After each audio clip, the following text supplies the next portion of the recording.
ఇవన్నీ తినడానికి salt water వేసి వేరుశనగ గుళ్ళు మా సైడ్ అయితే శనగిత్తనాలు అంటాము. శనగిత్తనాలు పెంచుతున్నాను.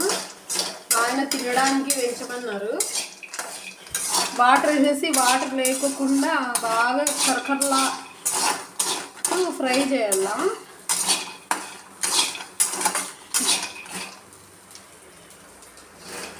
ఇంట్లో ఎవరైనా ఇలా అడిగే వాళ్ళు ఉన్నారా?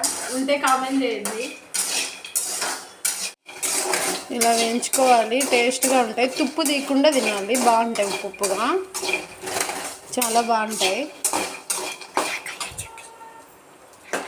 గ్యాస్ ఆఫ్ చేసుకొని పూర్తిగా చల్లగా అయినాక తింటే చాలా బాగుంటాయండి.